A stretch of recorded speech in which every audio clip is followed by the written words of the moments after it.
Hello everybody and welcome to our Sketch Coordinator training. We are excited for you to join us today. Usually we like to do these in person and in about a 4-hour time span, but today we'll try to shrink that down into just a short 2-hour and just to make sure that we get this information out there and everything. But we're happy that you all joined us. Just a quick reminder, please, we have well over 100 participants today, so please make sure that you have your video turned off and that you are muted as we go through. Please, if you do have a question, make sure you submit it to the chat. The chat will go directly to the host, who will answer questions as they are received. If there are any questions that we do not get to today, we will make sure to add those to a Q&A document. We'll take all questions that were asked during this session and put them in a Q&A document and email them out to you to have, so you can see all questions that were asked and the answers that they received.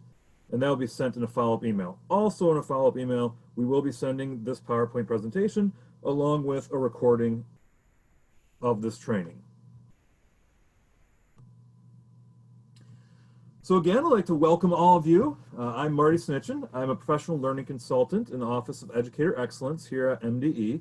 With me today is Joe Priest. He's an education consultant focusing on educator evaluations, and he will be answering most of your questions during the training. And then also you'll hear from Claudia Nickel, our SCECH administrator here in the Office of Educator Excellence. So really our objectives are simple. We're going to go through the SCECH process. So starting with, program application, uploading and closing that program file. We also have several resources that we'll share with you.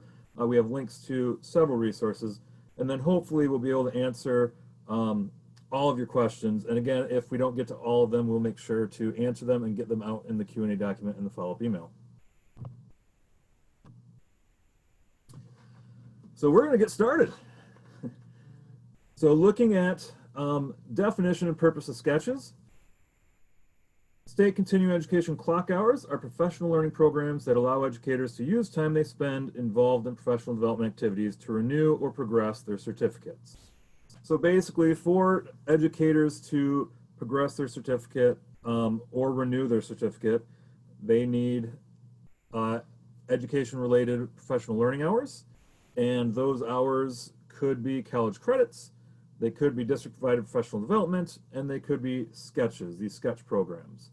And we do have a change in reporting of DPPD. So beginning July 1st of 2020, so we're actually just a month out here, district-provided professional development will now be, district-provided professional development, or DPPD, to be used for recertification purposes will also be entered as sketches. And we'll kind of talk through that process as we go through the SCECH training today.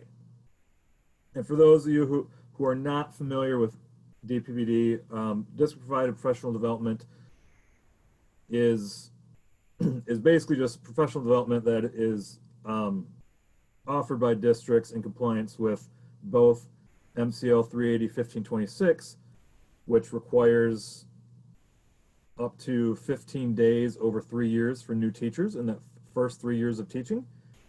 And then 380-1527, which requires districts to provide 5 days to all teachers every year. So those requirements have not changed, just how they're being reported for recertification purposes have changed. So looking at sketches, and yes, this is labeled district-provided professional development flowchart, and it is one of the resources we have for the new process, but it is the same as the SCECH process. So just kind of looking at the process overall, the one difference you'll see is the beginning, that first step here. For people with district-provided professional development, the first thing would be choosing to become a SCECH sponsor and choosing your coordinator. And once you've done that, whether it's the district becoming a sponsor or partnering with an ISD as a sponsor or creating a consortium of districts, as the sponsor. You know, that's kind of the first step for that process. But here in this training, most or all of you should be coordinators or assistant coordinators from sponsors or potential sponsors. So after that kind of step, basically the process is the same for sketches. And so this is what we're going to break down more thoroughly as we walk through this presentation. So basically, one, just the planning and sending, or the planning of the professional development activity and sending information to the sketch coordinator, the coordinator submitting the program into MoX, MDE review and approval process, then the professional learning occurring, coordinator submitting the participants to MoX, and then educators completing that survey and the sketches being awarded. So we'll walk through these step by step in detail, and we'll also show kind of demonstrations and walk through the program application and also uploading participants, and then also look in MoX at some other features as well. So just talking quickly about sketch sponsorship. Again, some of you may be new as sketch coordinators or assistant coordinators. Some of you may have been sketch coordinators for a long time, and you know, we have everybody on this training. But so to kind of start with sketch sponsors, basically the sketch sponsor is the one sponsoring the activity. They are the entity. So the sketch sponsor is the entity, and they are responsible to comply with MDE sketch policies, criteria, audit process, and guidelines. They're also responsible to select an individual for position of coordinator, and this information would be placed on the sketch sponsor application with the MEIS security agreement done for the or by the coordinator in putting in that information. And then any assistant coordinators, that information would also be entered on the sketch sponsor application. And it should be noted that if you are changing coordinators or are changing assistant coordinators or adding assistant coordinators, you'd want to fill out those portions of that sketch sponsor application and send in to us. And then looking here at the end, you'll see maintain accurate sketch program files for a period of 7 years at the sponsor's physical location. We've been getting this question a lot. Yes, sketch program files can be electronic. It does not have to be hard copies of everything. It can be electronic. And we'll talk a little bit more about what would be in those program files as we kind of walk through this. So again, looking at the coordinator. So again, once the sketch sponsor has filled out the application, they would enter a sketch coordinator, and that coordinator would attend MDE sketch coordinator trainings such as this one, and we appreciate you all being here. Also would comply with sketch policies, criteria, and guidelines, just as the sponsor and as a representative of the sponsor. Submit program applications through MoX to MDE, and then dropping down, actually uploading program participants through MoX. So those are the two big things. You know, a sponsor is responsible for that, submitting program applications and uploading program participants through MoX. And then on top of that, just as the sponsor, maintain accurate sketch program files at the sponsor's physical location. So as we mentioned, coordinators are able to have assistant coordinators to help. And so the difference between the two is kind of outlined here. The two things that are the same would be that comply with sketch policies, criteria, and guidelines, and maintain accurate sketch program files. So obviously those are the two things that are the same.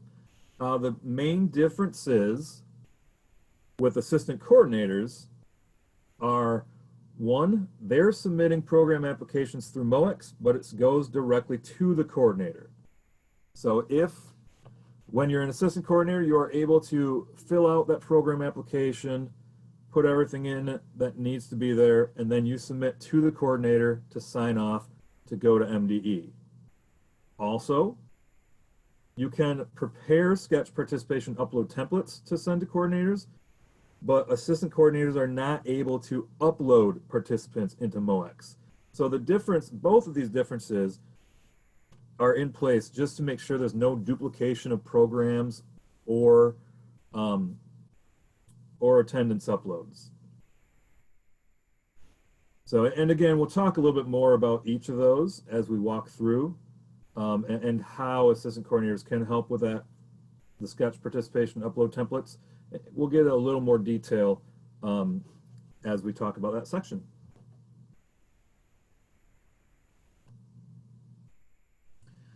So real quickly, just when we're talking about SCECH sponsorship, just a couple things on discontinuing sponsorship and also sponsor audits. So one, discontinuing SCECH sponsorship. If you're no longer going to be a SCECH sponsor, you need to complete and transfer all your SCECH files and databases to an active SCECH sponsor, and then follow the procedure that's laid out in the SCECH manual. Speaking of the SCECH manual, we are working on updates.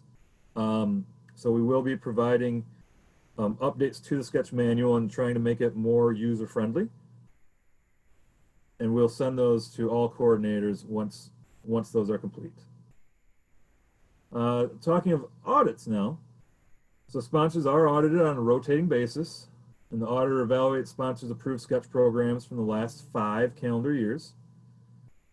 And so they'll look through files, and these files must contain items listed in program file directions on the SCECH manual. So items that would be in your program files would be agendas, you know, the sign-in, sign-out sheets, any evidence that the professional learning took place. So whether that's, you know, reflections or if some sort of product was made, or, you know, any kind of journal entry, anything that just proves that it took place, you would put that in the program file. And there's a couple of other things that we'll talk about when we get to closing out the file that would need to be in there as well.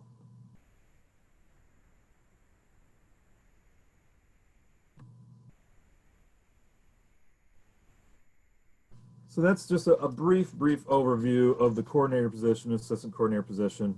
And now kind of getting into SCECH process steps. So we're going to break down each of those steps I showed you in that flow chart, kind of one by one.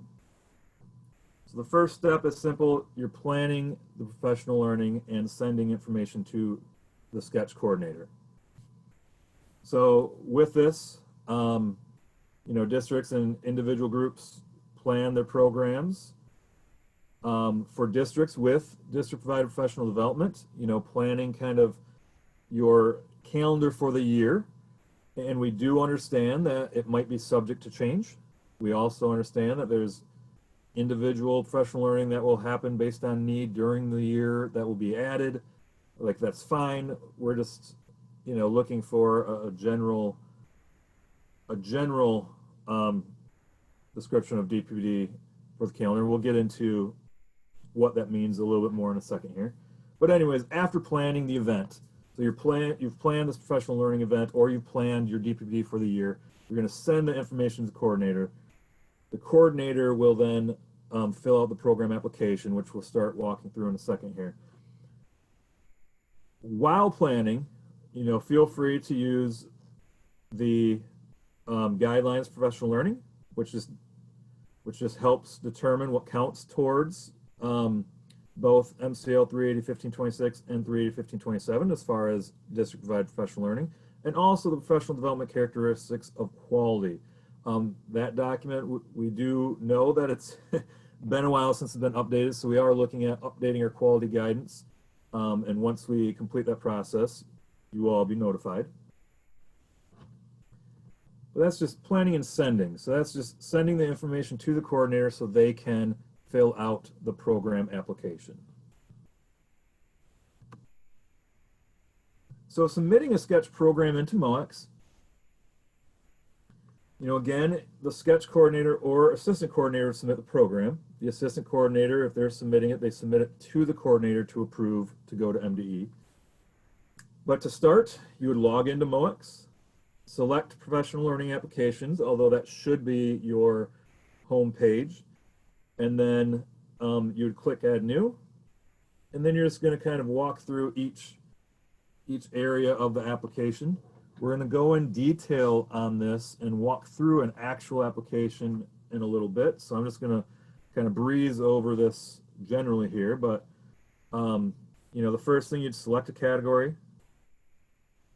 That category would be specific. If it's DPPD, there is a DPPD category there. And if it's for school counselors, you'd select school counselors. You'd give it a specific title. Choose the format between blended online, online, and face-to-face. You would enter a general description in the narrative, and then any prerequisites or restrictions along, as well as an attendance method. And we'll kind of go in details on what all that is. Prerequisites, just if there's anything that needs to be attended before the specific event, and restrictions, if it is restricted to a certain building, the district itself. You know, with DPPD, you probably restricted to the district itself.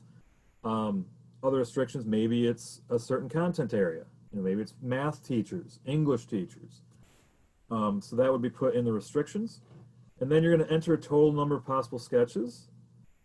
And again, that is going to be a total number possible. It is not the sketches that they automatically receive for the program. That will be entered into the upload template. It's just the total number that they could receive by completing the program. And then upload the requirement document. It's different depending on the category that you choose. Then select the dates of the activity and then submit the program.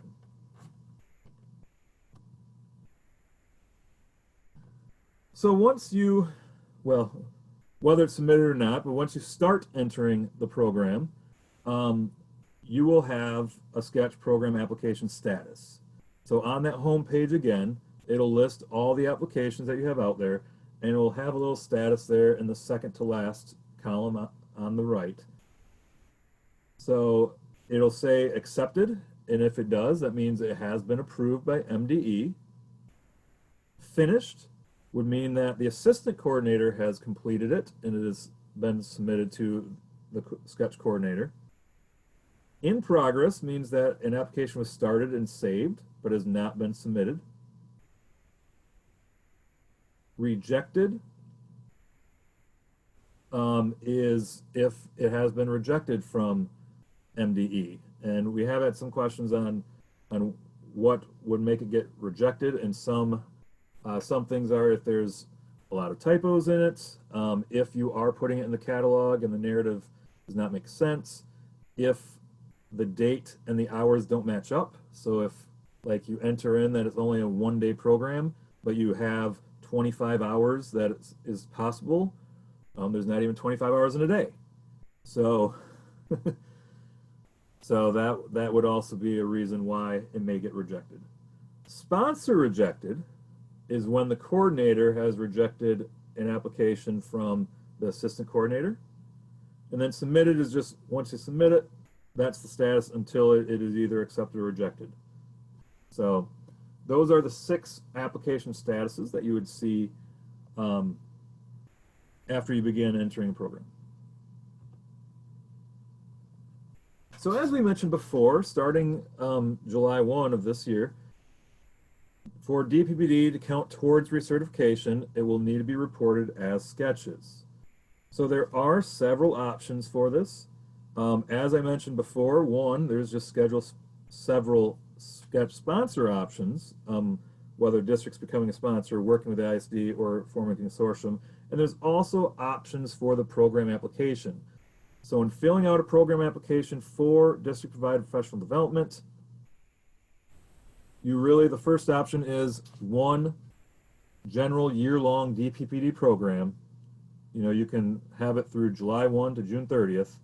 That would include all the hours for that year, including mentoring, committee meetings, PLCs, student-teacher supervision, new teacher hours, in-service days, presentations, workshops, individualized DPPD. You know, whatever you offer as DPPD can go into one year-long program. And again, you would have, for the general hours on the program application, it would have a large number there, and then the actual number someone would receive goes on that upload template. And we'll talk about that in a little bit. But that's the first option. The second option is very similar. It would just be submitting multiple year-long DPPD programs. So a district may want to do this, one, if they want to kind of break it up, you know, by content, delivery type, or building. So, you know, if you wanted all of, you know, if you wanted, you know, by building, so the high school district-wide professional development, you know, elementary DPPD and middle school DPPD, you want to do those three programs and run, you know, and run those so you have it split up a little bit. Or if you want to do by content, you know, items that revolve around student engagement go here, items on curriculum go here. You know, you can even put, if you want to separate new teacher hours, go here. You can do that as well. It is not needed. Again, they can all go in a general year-long program. And again, with that, so with multiple, everything we'll talk about on what you can do with a DPPD program would apply to the multiple year-long DPPD programs as well. Because as we go through, we'll kind of talk about what the DPPD programs look like and how you can enter them. And the same would apply to the second option. It's just that you're putting in more than one year-long program. So the last one then is to submit individual programs for each DPPD activity. So that is an option as well for DPPD. The other thing we want to mention is non-traditional programs. So we have in the past, there are certain programs, the mentoring committees, school improvement teams, and student teacher supervision that are entered into the non-traditional programs, and they automatically award a set amount of hours for those. So starting here on July 1, those will be just, so for next school year, those would be entered just into your year-long DPP program. So, and they can be awarded, you know, hour for hour, however the district decides, but they can just be uploaded to a year-long DPP program. If you want to separate it, like I said before, into a second year-long one, that's fine, but it's not necessary. You can just include it in a year-long DPP program and upload those hours. So with that said, we are planning to release a little more information on non-traditional programs soon, just exactly what that will look like for those who have used non-traditional programs in the past. So make sure you're on the lookout for that information. It should be arriving this month.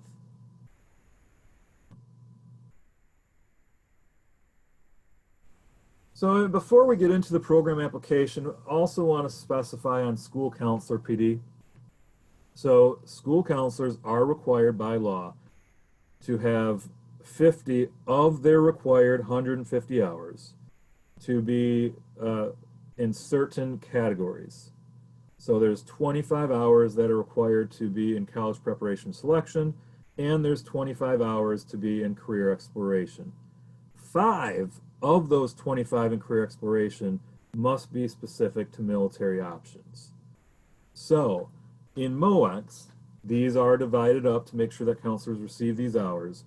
So when doing a program that has one of these 3 specific category of hours for school counselors, you do need to select the school counselor category in the program application.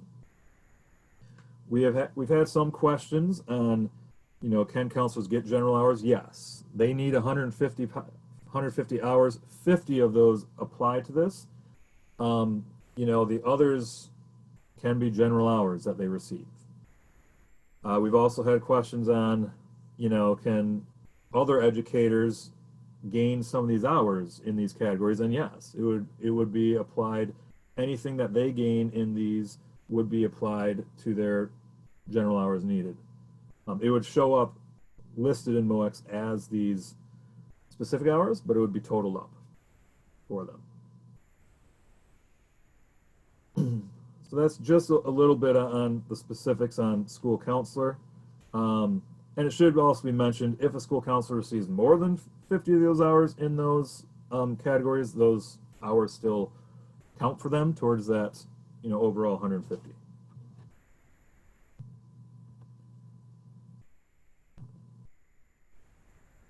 So real quickly with rescheduling programs, so coordinators can change dates of programs when necessary. Those changes are automatically accepted when you submit. So you would go into the program application and submit, and they're automatically accepted. You need to make sure that these are made prior to the start date of the offering. Now, one thing that needs to be noted is that for year-long programs, any rescheduling or adding of individual activities in that year-long program would not need to be changed in MoX.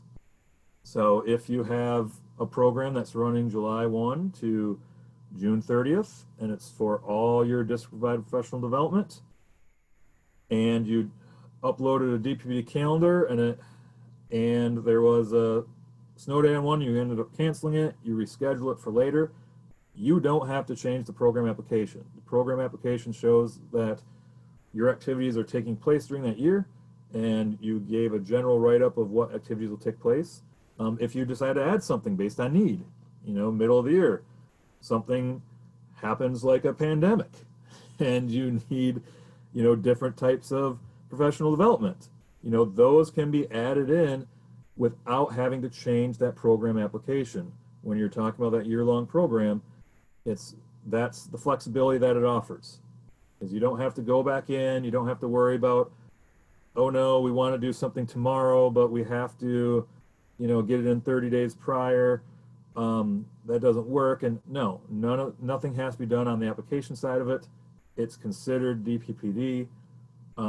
We understand that the DPPD calendars are subject to change, so you'd be able to, make those changes within a year-long DPPD program without having to resubmit anything into MoX.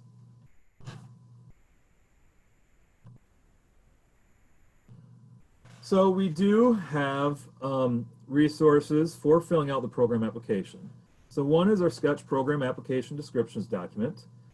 And you'll see just a quick screenshot of it there, but it has screenshots of the application. It walks through most of the areas on the application, and it will provide examples to enter, and it does specify some examples for year-long DPPD programs. We also have a short, I believe it's 12 to 14 minute long instructional video around completing the program application as well. So those resources are located on our DPPD reporting process resource page, which we'll give the link to at the end of this presentation. So at this time, we're going to kind of shift into we're going to try to shift into showing the program application and kind of walking through that.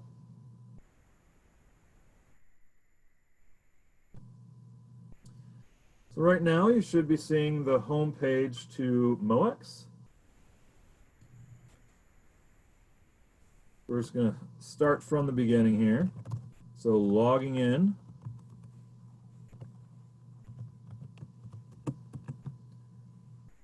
Now, if you log in, if you have a MoX account prior to becoming a SCECH coordinator or assistant coordinator, if you're an applicant, your name's in the system already, you may have to change your profile or district up here. So you will want to click on change profile district. I'm an applicant, I have the coordinator access, and I also have other MDE access. So for this, selecting SCECH coordinator, so you would select your SCECH coordinator access and click continue. As stated, the first page that you see should be your professional learning applications. If for some reason you're not seeing it, that button here on the menu is right at the top on the left. So when looking down here, this will list out any applications that you have submitted on the bottom. And then right here, you'll see add new. So when you're completing your application, you'll click Add New. It'll take you right to that application for you to begin working on it. And now I'm going to turn it over to Claudia Nickel to kind of walk through the program application.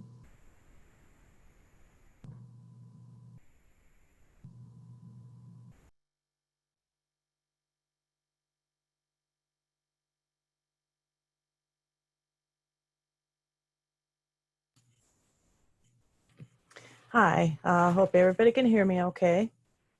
We're going to start after Add New. Of course, you see the screen that is the empty application for you.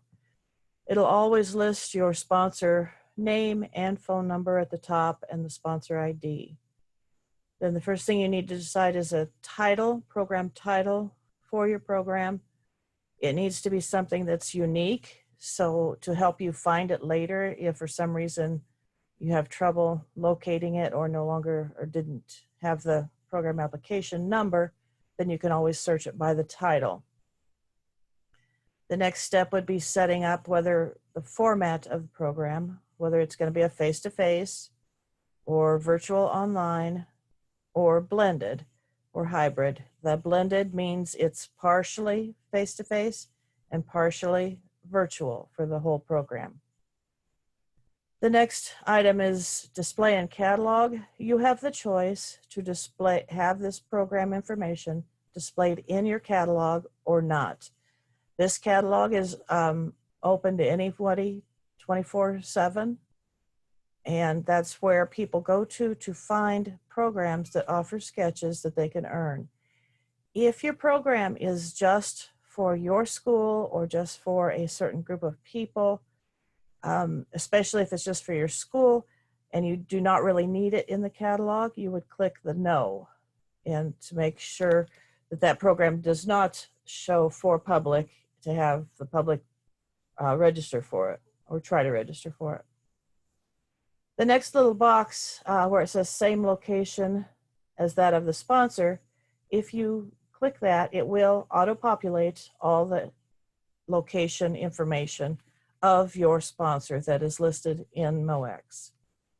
If your program is not at your location, then you will need to fill in these boxes to reflect an address that someone could say, go to Google Maps or a mapping application to find exactly where the program is. Category. The category is the first sort system in the catalog. This is where you would put in, if it's a DPPD program, we do have DPPD listed there. We also have school counseling. If you have a school counseling program, you must have the category listed as school counseling. When you choose school counseling, if we can skip to the bottom, you'll notice that the different areas, that the hours that the school counselors need are listed and broken down into the different areas. And your program would have to list then how many hours in which areas. It can be 1, 2, or all 4 areas if you're having a conference that does cover several different areas for the counselors. But then if you go back up to the category, this is where you will list the basic theme that your program is about, or the topic. Your course narrative is shown in the catalog, and the course narrative needs to describe what your program is about. So when people go to the catalog, they can see what the program is and if it is something that they are interested in and what it's going to cover. The prerequisites and restrictions.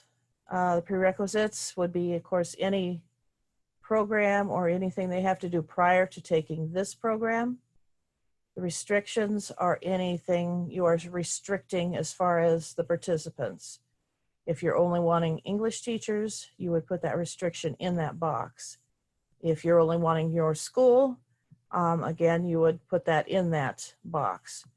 If it's only your school, again, you could do the not in the catalog. Attendance method. Basically, we no longer require sign-in, sign-out sheets, but we do require attendance being taken. Every sponsor can come up with their own method, and they can also use sign-in, sign-out if they wish. But that needs noted here, so when it would come to audit time, we would know what to look for when we're looking at a specific program on how the attendance was taken. The participant fee, this should be the amount an individual would have to pay to attend the program and earn the sketches. Sometimes there's separate fees for taking the program, and then they charge extra if you want sketches. The total needs to be in this box. Then the general sketches, this would be the total amount of hours any one person could earn over the course of that program. Again, general, everybody can earn general sketches. Everybody can earn any of the categories of sketches in this area, even when it's school counseling. The program descriptors, one of these descriptors is required. There are two that can be listed. It's just a secondary breakdown of what your program might be covering. Say if you wanted, if it was a language or some type of math, it would take it down further, or biology and chemistry, different areas that would relate to what your program is covering. The next area is IACET program. IACET stands for International Association for Continuing Education and Training. Those are the only programs, only hours we accept after they've been completed. If an educator comes to you with a certificate of completion that has an IACET symbol on it, we have an agreement with the IACET company that we accept their programs hour for hour. So you would just accept the certificate, create a program to cover what that certificate says, and submit it. And that person could get the hours then changed into sketches. The required documentation for face-to-face programs, we require the agenda. If it's a school counseling, again, whether it's face-to-face or agenda.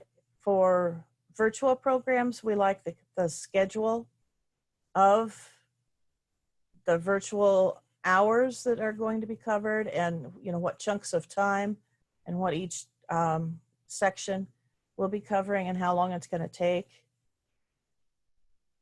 Also for the DPPD, this area is where you would just attach the calendar, your school calendar of the DPPD offerings you're having for that school year. Also, if you go back up, if you choose the virtual online, there's a couple other boxes will show up down in that area.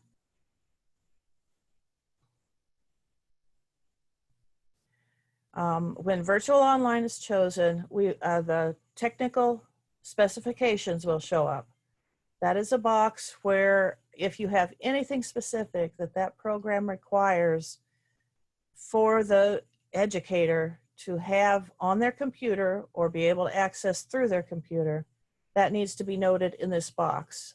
You do need to put something. It is a required field, so something has to go in that box, even if it's just, say, reliable internet service. Also, if you go down a little further, you've got the option of what's called ongoing enrollment.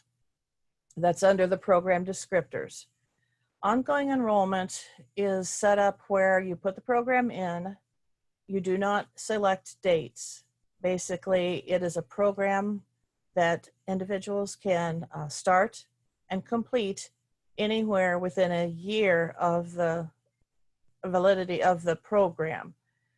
These programs, when you submit them, they'll come into the MDEQ. Then as soon as we accept them, that is the start date. and the end date will be 1 year after that. And they can be renewed for a couple years after that if you want to program to be extended. But your dates will not show up on your program. As far as programs, it all depends on how your program is set up. We're suggesting for DPPD, if you want a year-long program, it can be the first day of school to the last day of school, or the first activity day, first meeting day of the school year, and then the end date would be the last date of the school year. That will encompass anything that may happen DPPD-wise throughout that school year. That way you don't have to do any changes or exceptions throughout the school year. They would just go into your program file. The county would be the county that your school is in. If you have a program that is just say 1 or 2 days long and you're doing that same exact program, again, first you would start by putting the begin date, of course, in the begin date, and the end date in the secondary. Then if you're doing it a second time, you would put your second set of dates in that second line. So you've got your begin date, an end date, and the county. If it's a different county, that's fine. You would put in whatever county. If you're doing it, say you're doing it in the neighboring county as opposed to your own county, then you would put in that neighboring county where that specific offering is being held. Then we go down to the contact details. The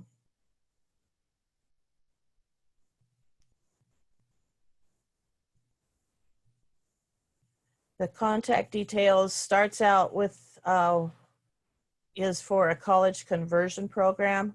We do offer a few of those. Some of the colleges, basically, this is a college course that the college allows us to offer sketches for, but it's up to the college to write up a memo stating that yes, this college course can be offered as sketches, even though they are also offering it as college credits.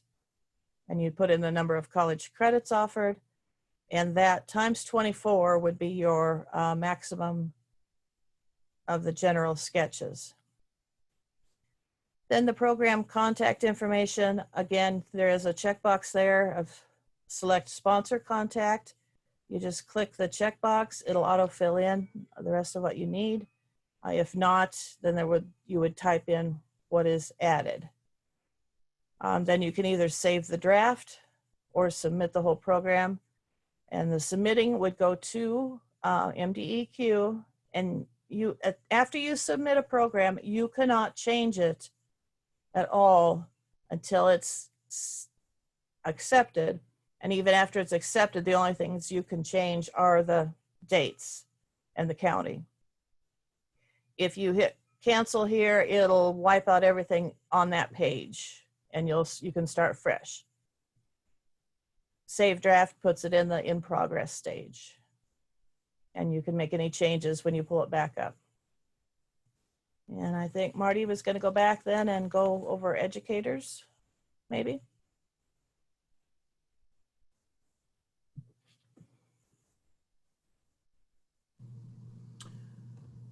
Yes, before I do that, we're actually I did want to mention a couple other things just specific to DPPD programs, and then we'll kind of go back and start talking about uploading participants, and we'll get to some of the other features of MoX in a little bit. But real quickly, on some of these things for DPPD programs, like the program title, for most programs, it should be very specific. For a DPPD program, it can be general, it can be, the building name, DPPD. Or if you decided to do multiple year-long programs, whatever that content, or if it's by building, putting that in there for DPPD. And then with program format, more than likely you'd want to select blended if you think that there may be some online DPPD that's offered. If it's all face-to-face, that's fine to select that, but blended's a little better of a program format for DPPD programs. And then in the course narrative and on the calendar that you would submit for DPPD programs, I just wanted to mention that it can be general. it can be subject to change. It just needs to kind of be a listing of you know, the programs of what is planned for now. And again, if things change later, or if you have, you know, you can even mention, hey, individualized DPPD, you know, PLCs, webinars, curriculum work, committees, mentoring, you know, all those things can be listed as what will be covered. Even if you don't have exact dates in there, you don't need to worry about it for that DPPD year-long program. You just want to have it listed on there somewhere, so we have a general idea of what's going on. And now with that, so once the application gets approved, one thing I was going to show is if you select that display in catalog, it would be seen by anybody who may want to attend. So it is important to make sure the correct contact information. And if you do have a specific website, we talked about the websites you're able to enter down on contact information. If you have that specific registration information, like a website to that registration information, you're going to want to put that so people can reach you. Because if you have it in the catalog, you know, then it would be able to be seen here and be able to be searched by anybody by sponsor or program keyword, you know, counties, category. So there's format, you know, there's different searchable tools to find professional learning programs. All right, we're going to switch back to our presentation.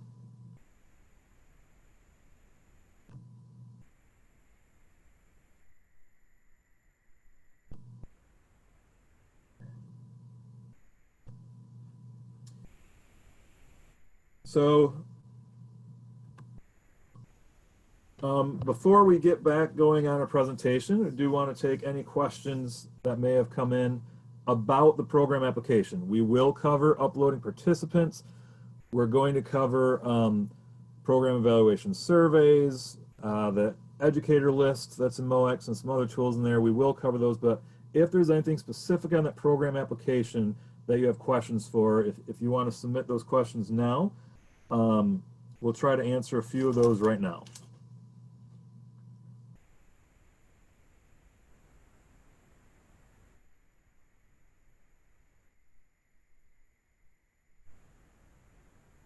So we did get one question: can teachers who lead DPPD also receive SCECH credit? And it is kind of a hard question. The real answer is technically, if you are the instructor of the program, you should not be receiving SCECH credit for that program. However, with that said, you can receive SCECH credit for the planning and preparation for it. So not the actual delivery of instruction, but the plan and preparation that goes into that program. So hopefully that answers that question. Yes, we have been getting this question a lot. How do you change from face-to-face to online? So you plan face-to-face, something happens, it no longer can happen face-to-face, which we've seen a lot of over these last few months. Just email us at sketch@michigan.gov. So that's SCECH, and we'll have that email at the end up for you to write down. But if you email us at Sketch and just say, hey, this program you know, is listed as face-to-face, can we change it? We can make that change for you.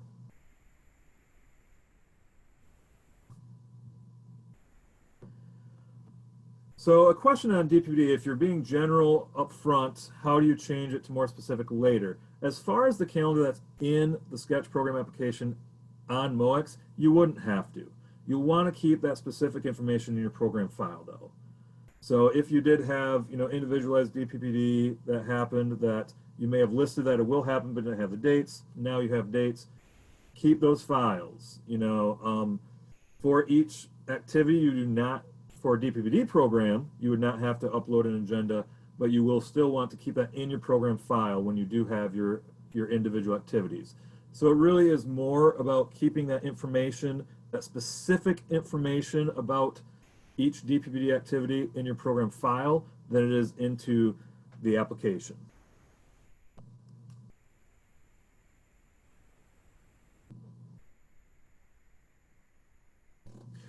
Right, so with DPPD programs, so a question is, how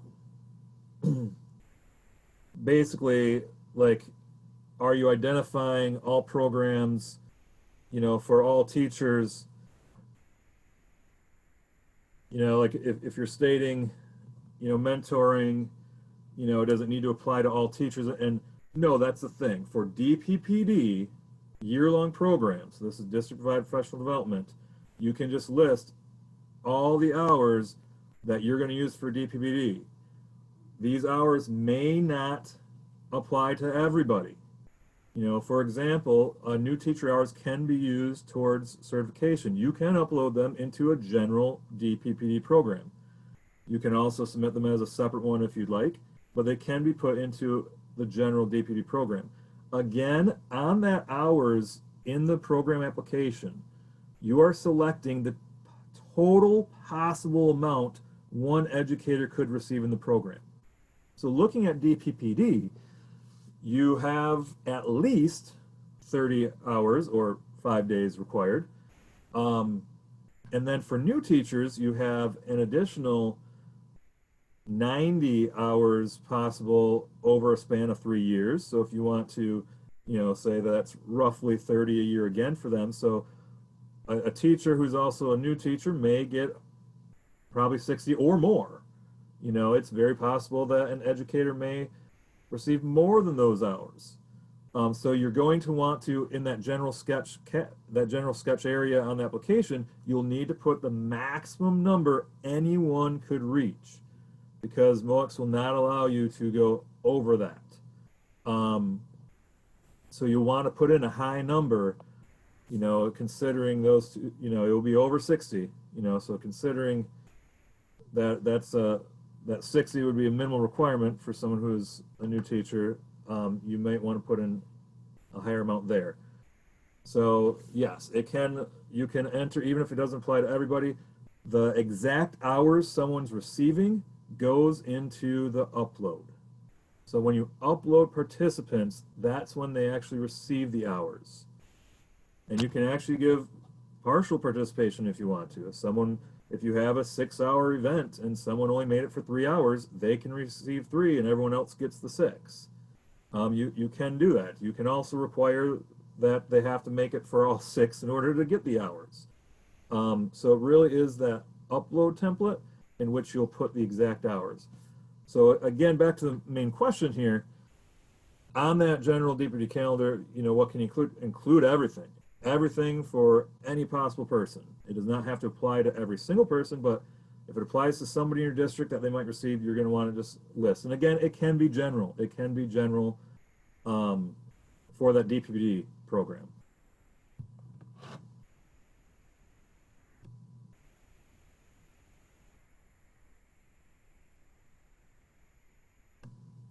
Yeah, so with the program descriptors, if you're doing a general DPPD program,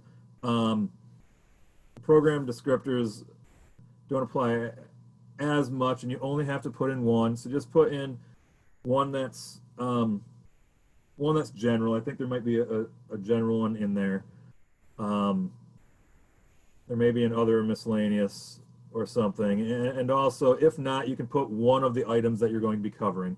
The program descriptors really are more for when you are putting it in the catalog for anyone to attend, to kind of narrow it down even more for them to search and be able to find what they're looking for, and just to help describe when they're seeing the information in the catalog. So for DPPD, those program descriptors, yes, still you need to choose at least one, but there should be, whether you just choose a general one or one of the many categories that will be discussed, that's fine.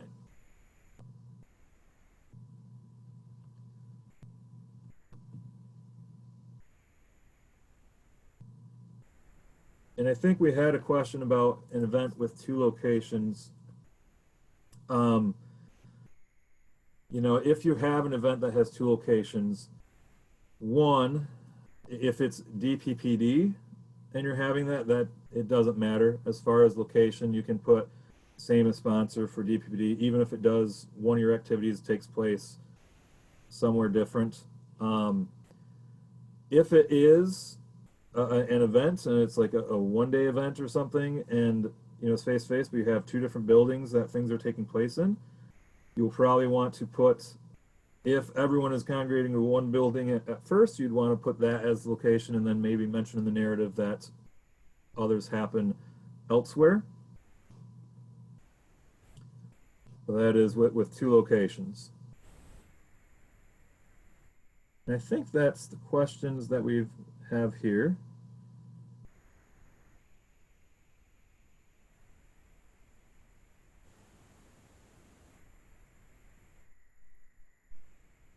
All right. Looks like we're all caught up on questions for now. If we do get more, again, if we do not answer your question, we will, and we'll send it out in the Q&A document. We'll have another section for questions after we get through more of our presentation. So let's move on.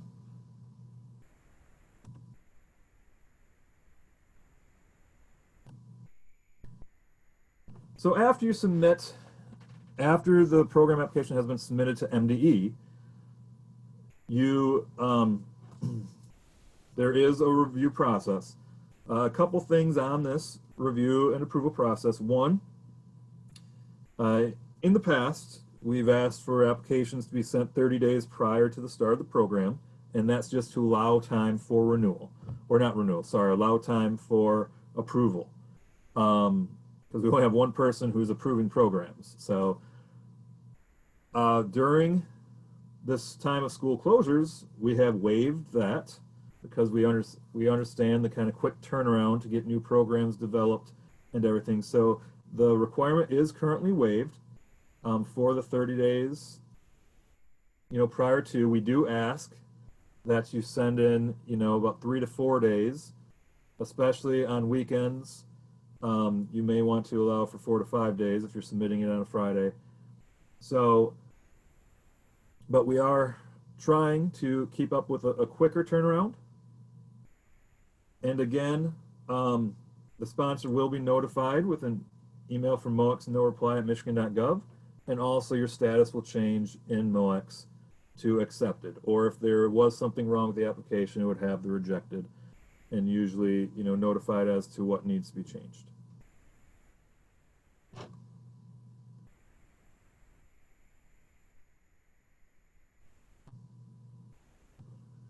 So once the program is held, you know, during the program, one, participant attendance should be collected by the program monitor using method listed in application and reported to the coordinator.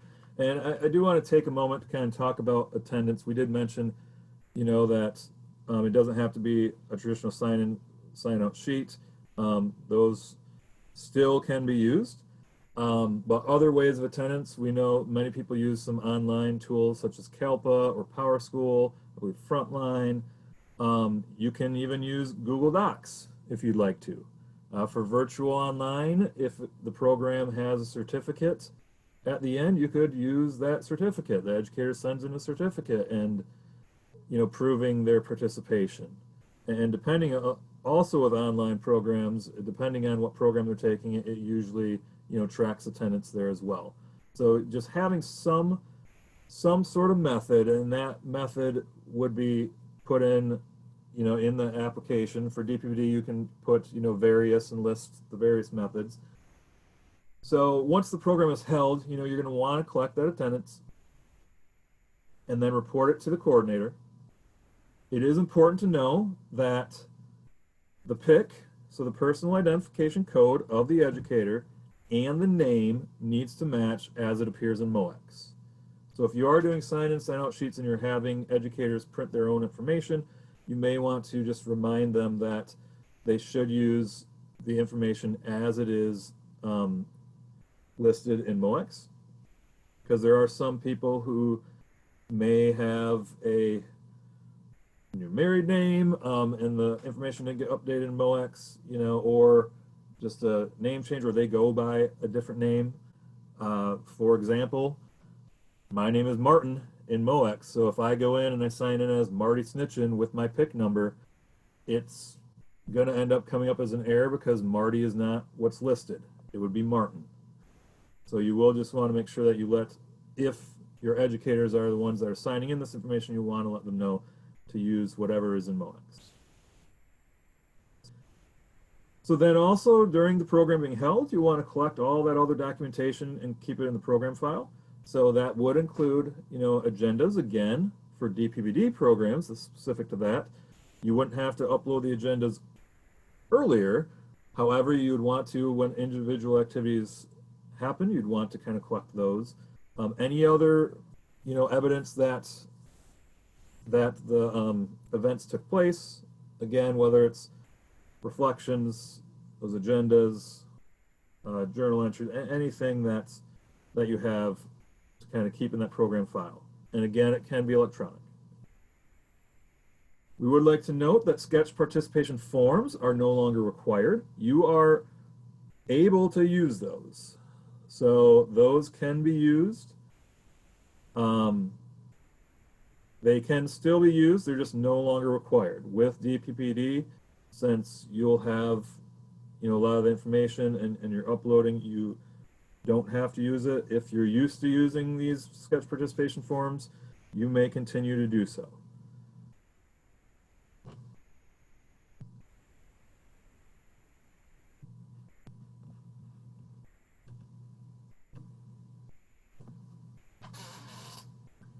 So now we're getting into uploading participants. So again, the program application is going to list how many hours your program that somebody could accrue if completing the program. The uploading is what gives those hours to the educator. So to upload participants, you're going to click on professional learning programs. So we looked at the application page where it lists all the applications you've had.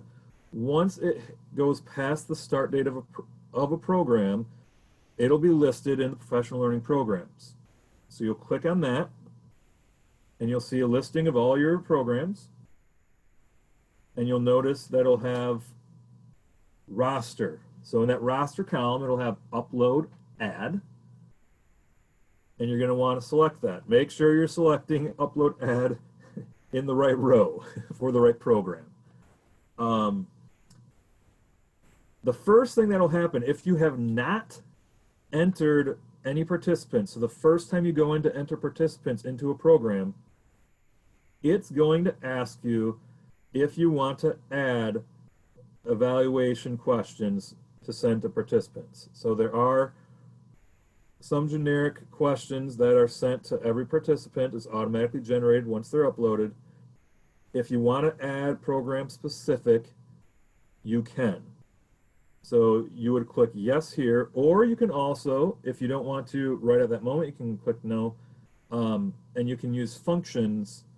If you click on functions, please select, you can also select it as well.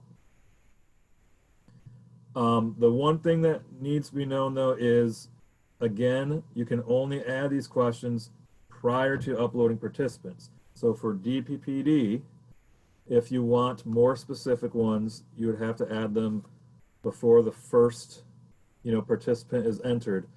You can, you know, make specific to certain programs questions, and just you want to note if it does not apply to all events in that program. You just want to make that note. You know, if participating in this, you know, and then add that question. But just that is one way to still have very specific questions, even if it's in that general DPP program. Anyway, if you're not going to add evaluation questions, again, you click no. And there's two options. So, and we'll look at the screen and kind of walk through the uploading, but there's two options. One is to upload by template. So in MoX, when you click the upload add, you'll see there's a template that you can download in which you can enter enter several educators at one time. You can enter several educators to one date. You can enter several educators to different dates. So you can include different event dates. So the information that's on that template is first name, last name, pick, event date, and the sketches that are accrued.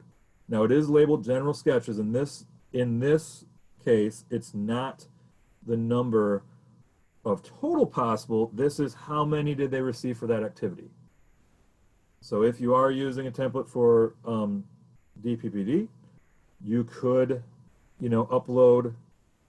You could upload by, you could upload weekly if you have, events that frequently, monthly after each event, by semester, trimester, quarterly, however you want to do it. You can kind of decide an upload schedule that works for you, but you can have multiple people on one template. You can also have the same person on one template for or on different dates.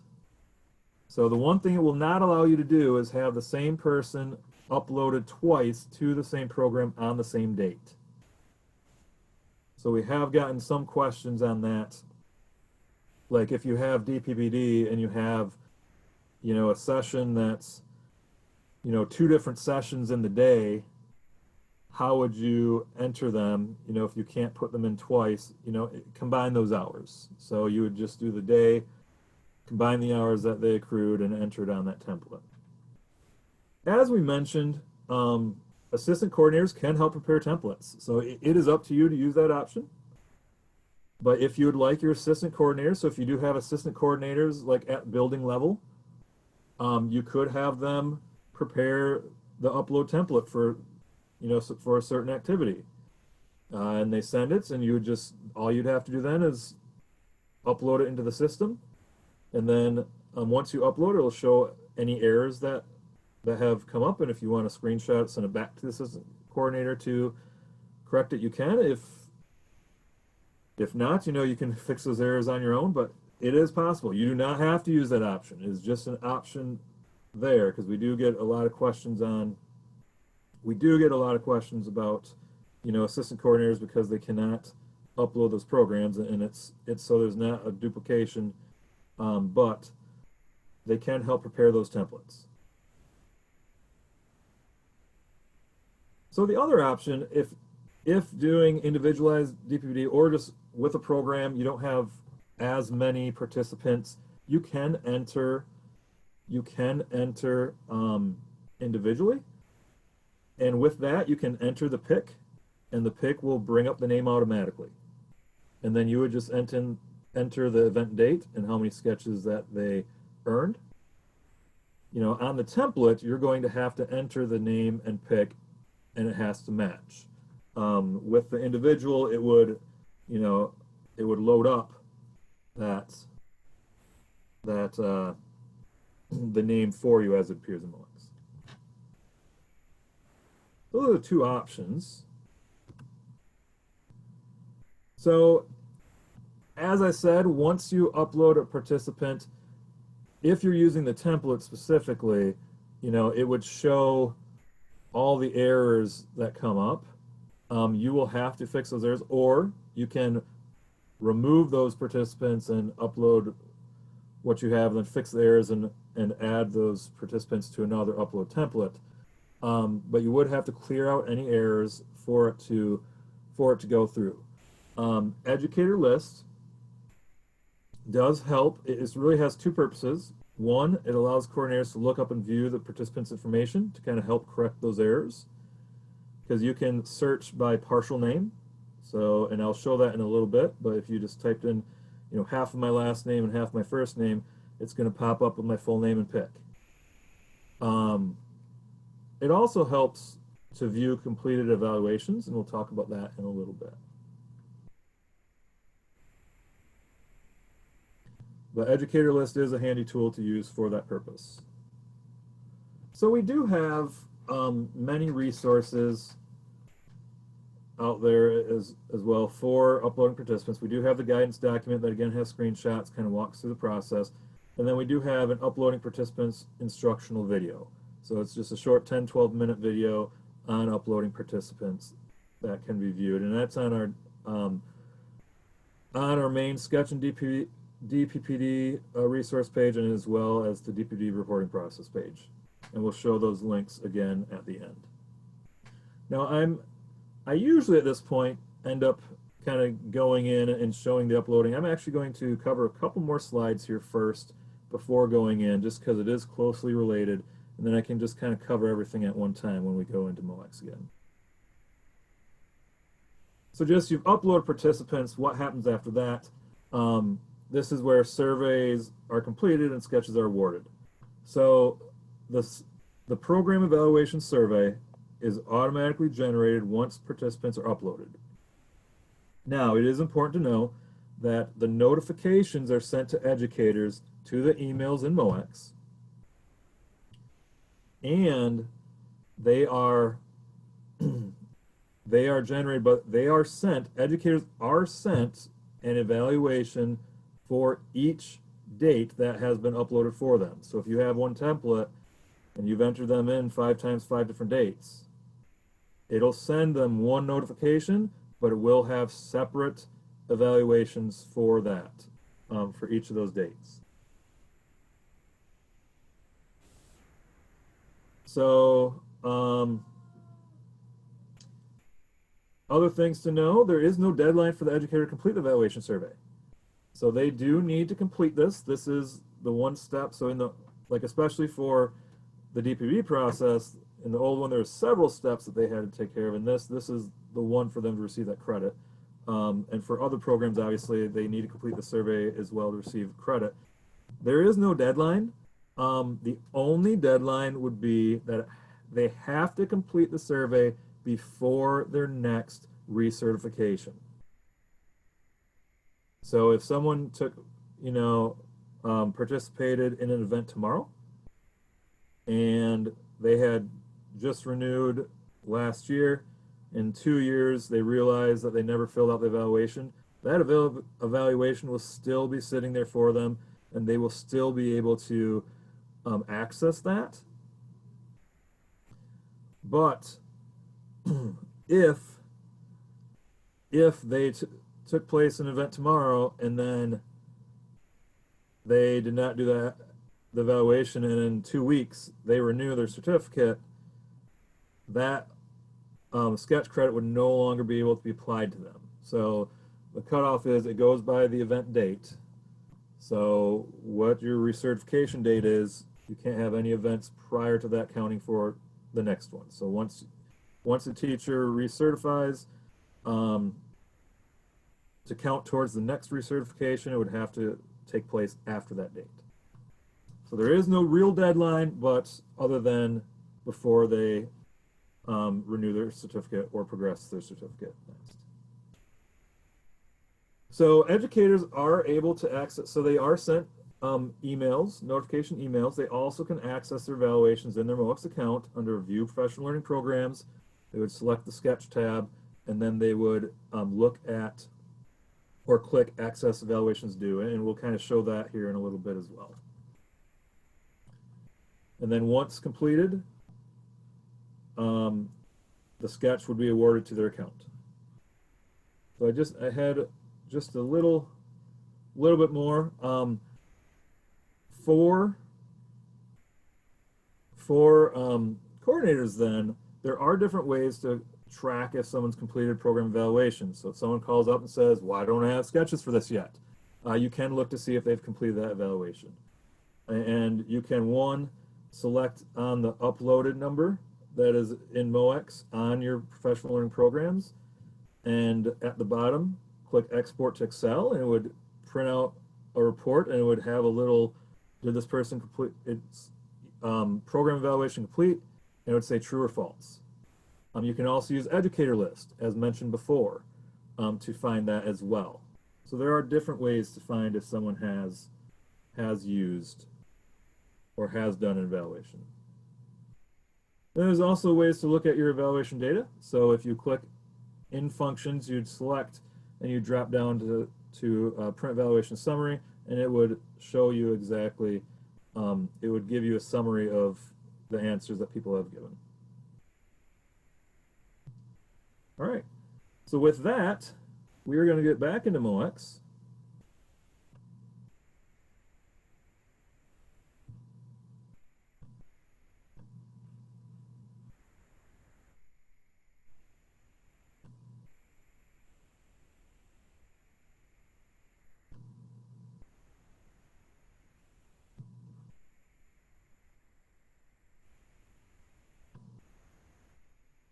Okay, so again, we are back on our professional learning applications page. You see the add new right there. So we want to add participants.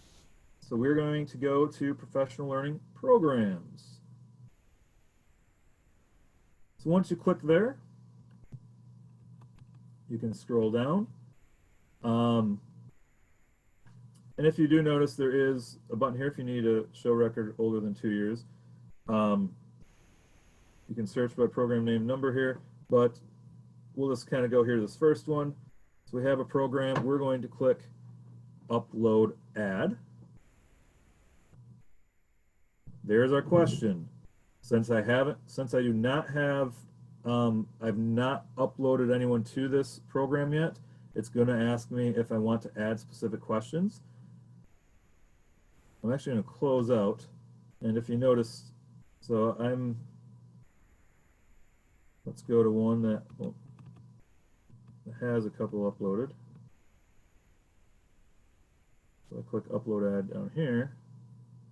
Notice that one did not give me that question because someone's been uploaded already.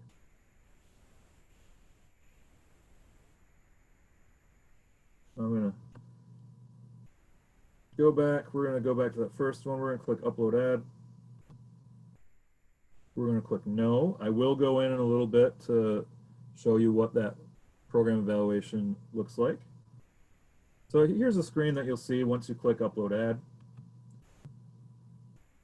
It'll give you the program name, approval number, start and end dates, and it'll give you the maximum sketches.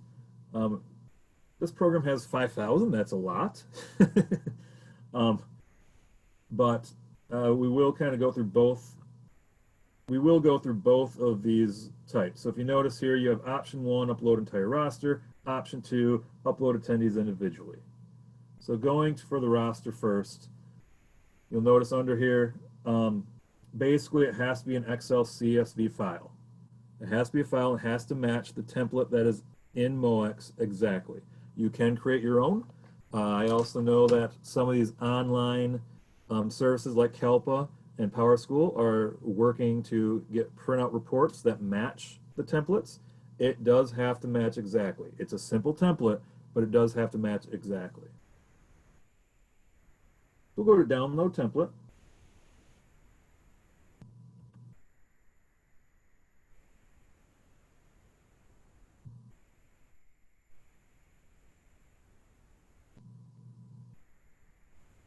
So if you notice here, the template's very simple. It's going to have first name, last name, pick. And those do have to match what's in MoX. It does have event date. And then general sketches. And again, this is going to be what was earned for the event. So if you're putting in,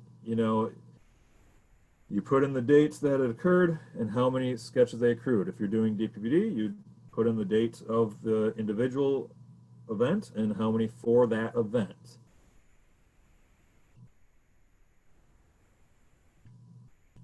Now, if you notice on the right here then is the school counselor breakdown. So we have just one template for everybody.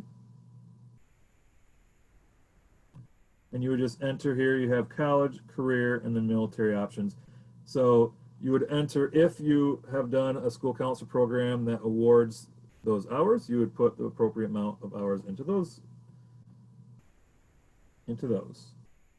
categories. So again, here is where you can enter the same person multiple times if they have different dates. You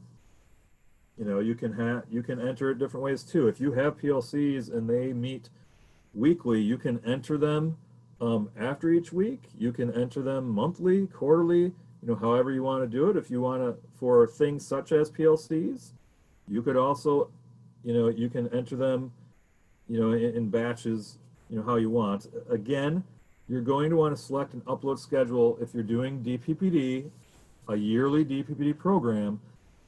You really are going to want to create an upload schedule that works for you and let educators know when they can expect these. Because it's used for recertification, and that's the purpose of the DPPD program, you're going to want to do more than one time at the end of the year for everything.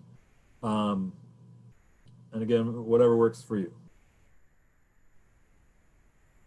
So this is the template. So you would enter names in there, and then once you hit upload, if there are errors, those errors would come up.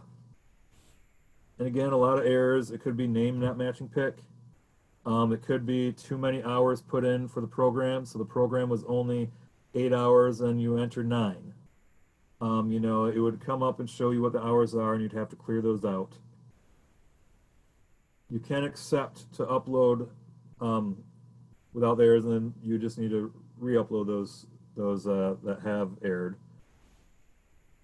in a different upload. So down here in option 2, again, this is where you can enter the pick for the individual educator, and their first and last name will pop up automatically as it is displayed in MoX. And then you just have to enter your event date, and then this here, General Sketches earned, it's going to default to the maximum amount of sketches for your program. So in those DPPD programs, it may have, if you have, 120 hours for your maximum, it'll default to that. So you would not want to enter in all hours at one time. However, for the activity that you're doing on that event date that you entered, you'd want to put the hours that they accrued for that.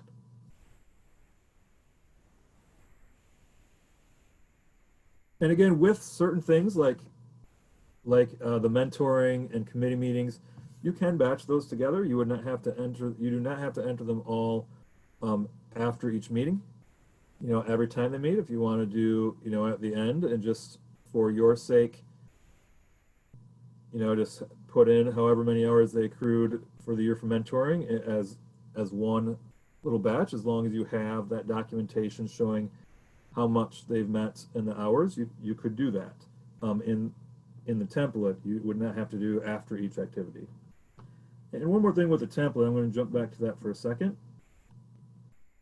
For DPPD programs specifically, if you are looking to add more information to kind of keep, on file, like you can kind of keep that, the information of each activity, but for purposes of the template, it only has these categories. It will show up in an educator's account, and I'll show that in a little bit, by the same title as everything, and then the event date is what delineates. So that event date's very important. What I was going to say on this, if you did for internal purposes, and I repeat, internal purposes, wanted to add a column that kind of gave a title to each individual date, you could do that. When you go to upload, though, that cannot be there. It would not match, and it would not go through. So for internal purposes, if you want to create another column at the end, you can, but you would not be able to upload with that column. Okay, so looking at this, we'll kind of look at let's go back to programs.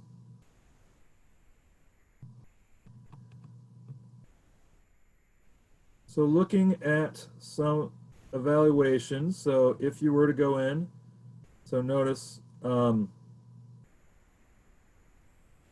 add edit evaluation questions. So other than clicking upload add, you can also go to functions and add edit evaluation questions.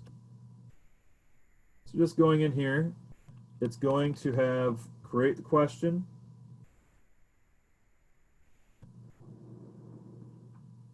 so give you question number, give you question select type, and then you can create a new one. So it's Very simple. Just click it, you'd list your choices, type out the question. That's all you would do to add kind of these questions. Now, if done, and wanting to see some of the answers, you can go to, let's see if we have one that has more than one. Let's stick with this one, I guess. So you'd go to print evaluation summary, and notice because participants have been uploaded, you'll notice that you'll see that there is no question here. I do not have the add edit evaluation questions here. So once you've uploaded, you can no longer add. So we're going to print evaluation summary.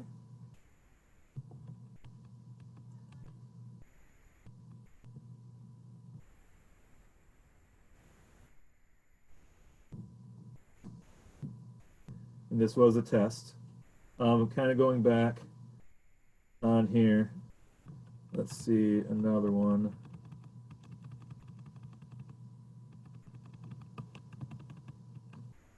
This one shows a little bit more. There we go. So it does show answers that were given to each question, and then kind of lists through. So this one did add some questions to it as well.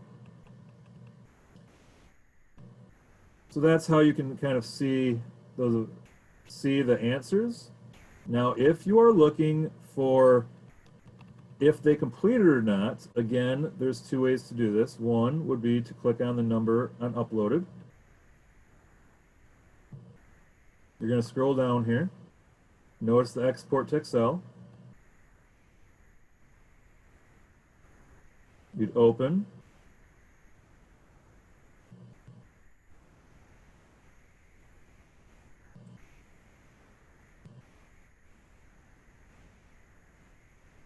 And you'll see that it will say, is evaluation complete? And it'll have true, false, they didn't, false, false. So this would tell you if someone did not. And notice on this one, it was the same person, me, entered 4 different times on 4 different dates, even though it was uploaded all on the same day. But it's showing that I completed one of them, but not the other 3. So that's one way. The other way would be in the educator list, and we'll look at that next.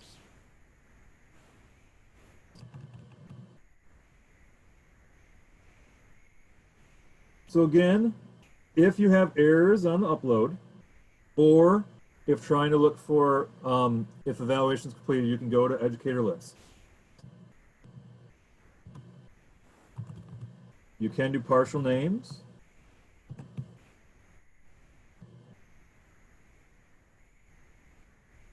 Now, if it's a very common partial name, you probably won't have as much success. But so up pops up. And notice it's got my full name. Oh, I'm not Marty in the system, I'm Martin. And then also lists my pick. So you'd be able to match up that information. And it would also have any time they came up as an error. So here, in my evaluation, it looks like my email was wrong here from long ago. So you get that information. You can also, if you go to programs, it would show you the SCECH programs. If you go here, and let's click back, we're gonna have to search again. I'm gonna click all programs this time. If you go to view all programs, you'll notice that evaluation complete date is listed. So it has the event date and then evaluation complete date. So if they are not complete, they will be blank. If they're complete, they'd have a date there. So you can look up that way as well. for seeing that. The last thing I want to show in MoX today is the educator side. So hold on here. I'm going to go back to my main page here.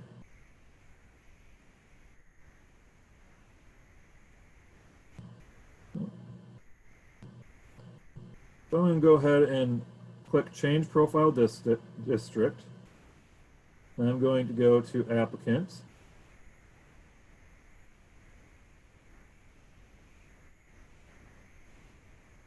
So the first thing they do, when they click into the system, it'll show their personal information and ask to update or confirm. So I'm just going to click confirm on mine. And I apologize for not showing you all my personal information. But this is then what the educator will see after they've confirmed or updated their information. So if they want to go straight to their SCECH evaluations, they can click there. If they want to see their professional learning, they can click View Professional Learning from the left hand here. And you'll notice it has a district provided PD that's been entered and sketches. Now, although for DPPD programs moving forward after July 1, obviously they're going to show up in sketches now, not that DPPD. That tab is for the, the educator entered stuff. And with that, it should be noted that educators will be able to continue to enter events that happen prior to July 1, 2020. They'll be able to enter those up until their next, enter and use those up until their next recertification. So eventually, the individual entry will no longer be able to be used. So starting July 1, they'll no longer be able to enter activities after that date. So they'll be able to enter activities before, but not after. Anyways, we'll click on sketches here.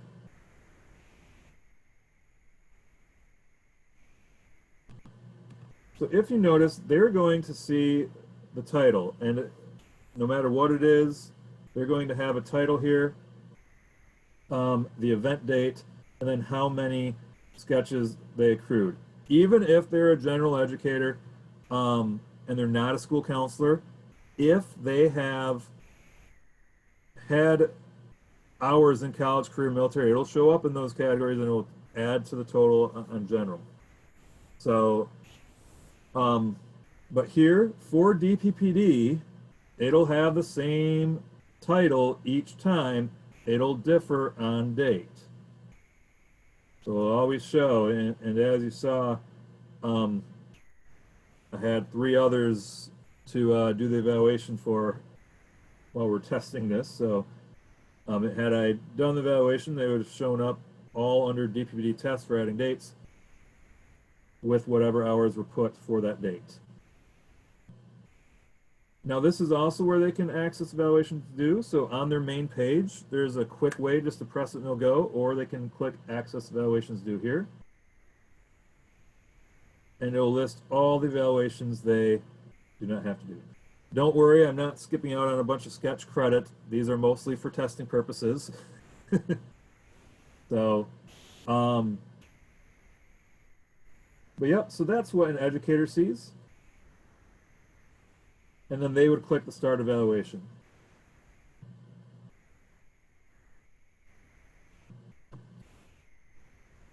So I believe that's it for our little demonstration on MoX. Let me get back to the presentation.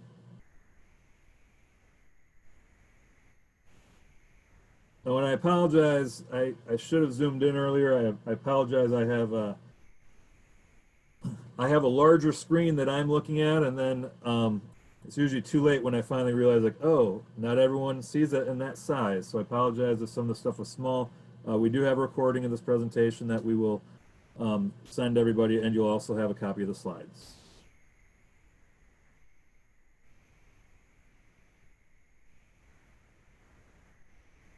So getting back to our presentation here.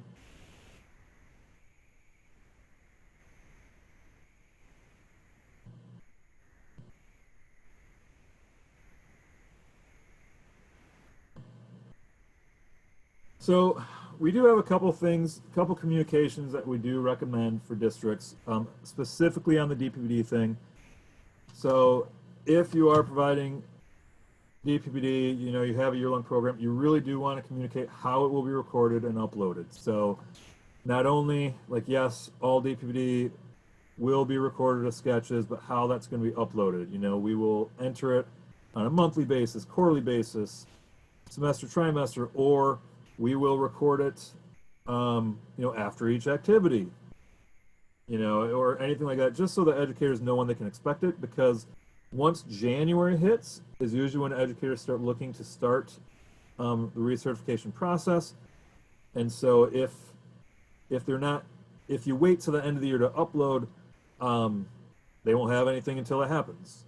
So it's just good for them to know if it is, you know, monthly after each activity, you know, whenever it is. If you have just a normal activity, so not DPPD, I don't think I mentioned this earlier, but you know, you should upload participation directly after that activity. But anyway, so for back to this, for DPPD purposes, communication recommendations, just communicating how it will be recorded and uploaded, and then also reminding educators to update contact info. Again, those evaluation survey notifications will be sent out to educators once they're ready, and then they go to the MoX email. So if they still have an old Hotmail address that no longer exists, it'll go to that address and not to whatever they currently use. And that's nothing against anyone who still has Hotmail as their email.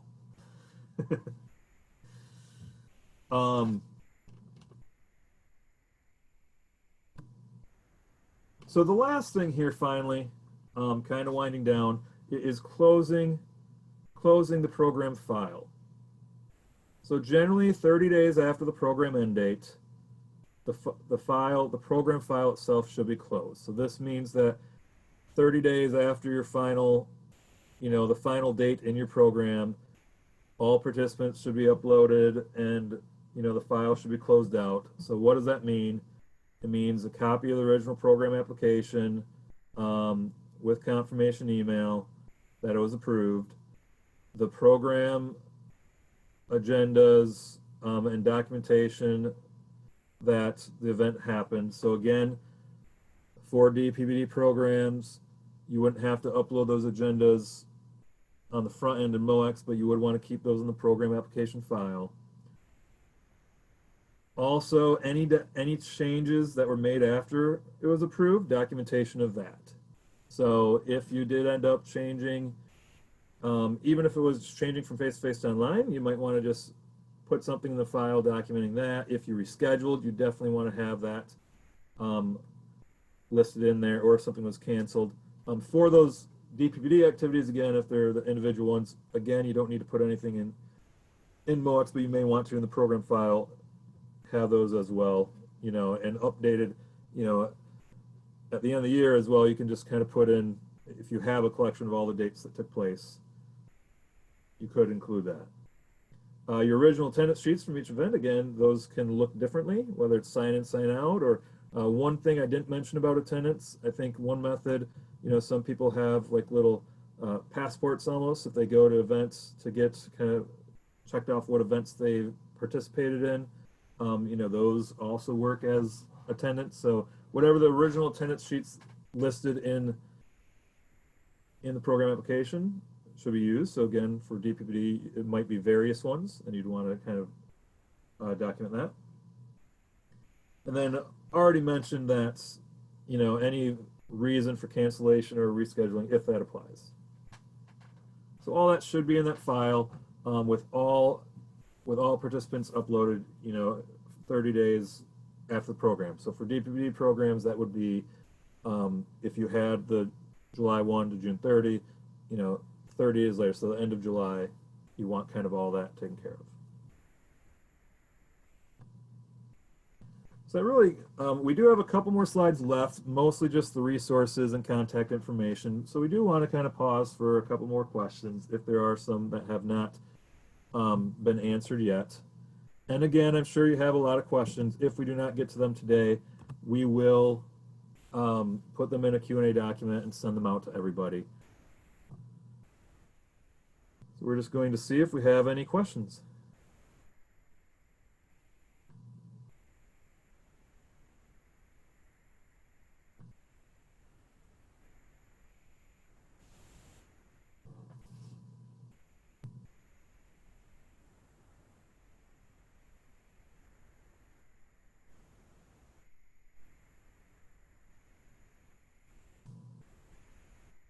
All right. I'm not seeing any currently that haven't. Oh.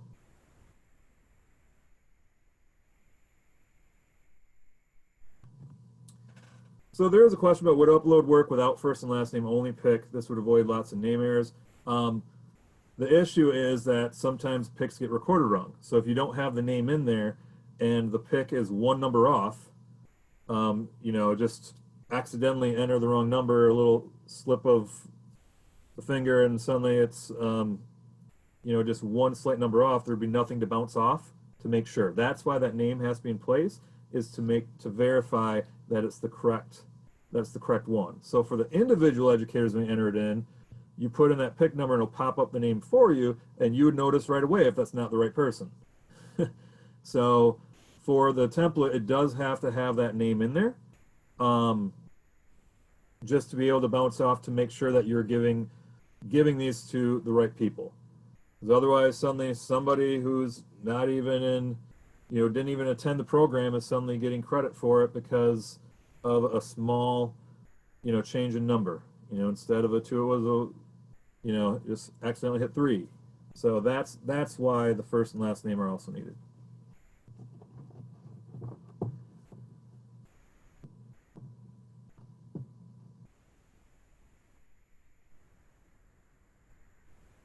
So I'm not seeing any other questions right now. If they do pop up, we do have some time to continue to answer questions, but I'm going to move on to the presentation. We did just get one quick question about closing program file. Yes, closing a program file is for your internal records to retain for an audit. So whether those are electronic or a physical file, it's just kind of to close that for audit purposes, and, you know, 30 days after, so you're not, and also just, you know, we recommend not adding any participants to the program 30 days after the close or after the end date. You know, so for DPPD, you can enter anytime during that year span, and then at the end, you know, having 30 days after to kind of finish anything. So, yep. Yep, there is nothing more that would be done in MoX to close out the program. All right. So again, if you do have more questions or one pops in your head here as I'm going through resources, feel free to submit them. We have time, we will answer them. If we don't, we'll put them on the Q&A document. So we do have several resources. So we do have the SCECH and DPPD resource page. You can access it by this bit.ly. So just bit.ly/SCECH resources. So SCECH resources. We have 3 SCECH instructional videos, one about the sponsor application, one about the program application, and one about uploading participants. We do have those manual updates that will be sent to coordinators soon. And then we also have recorded these SCECH coordinator virtual trainings that you're able to have. And there's other resources on that page. There is a PDF version of the program application, and there's the SCECH sponsor apps on that page and other resources as well. And then for the new DPPD reporting process, we have a page specifically for that. Again, a bit.ly/just DPPD resources. And on that, you'll find several over the process in general, including an overview of the reporting requirements, the SCECH sponsor application instructional video I mentioned. There is an FAQ, and we've been updating the FAQ when we get more questions from these trainings or the webinars that we provided on this process. So there's also the flow chart that I showed early in the presentation. That's there with several links on that flow chart throughout the process, kind of just following the links. There are also, for the DPPD process, a specific document for educators. So if you want to communicate to educators this, you can look at that document, see if you want to, just make sure that they have that link to kind of go and see how it'll affect them. And then we do have a 45-minute recorded DPPD reporting process webinar. That's available on our webpage as well, and that's the link there as well. And then on the SCECH program application, I mentioned these before, but the application descriptions and the instructional video, and with uploading participants, same thing, the uploading participants document and the video along with that. And again, that is bit.ly/DPPD resources. And we will send these slides out, and these links should be active.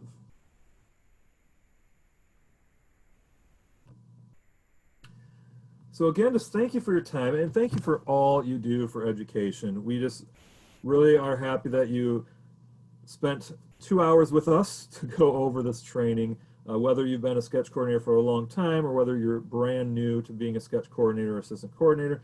Thank you for joining us. We really appreciate it. We will be sending that follow-up email. It will include the Q&A document and also a copy of the presentation and recording. We will get that to everybody within a week. It is possible that the Q&A document may take a little longer than that week, and we'll send it as soon as we have that. But within a week, you will have that presentation and recording. For further questions, please feel free, contact us at SCECH@michigan.gov. Again, that's SCECH at michigan.gov. And that goes directly to Claudia and I. And you can also contact us individually. Our information's up there. My email is my last name, m1@michigan.gov. And Claudia is nicholc@michigan.gov. So again, thank you all for joining us. We will leave this up for 5 more minutes. So if you do have a final question, feel free to send it in the chat. And again, we'll add it to the Q&A document. But again, thank you for your time. We really appreciate it. And have a great day.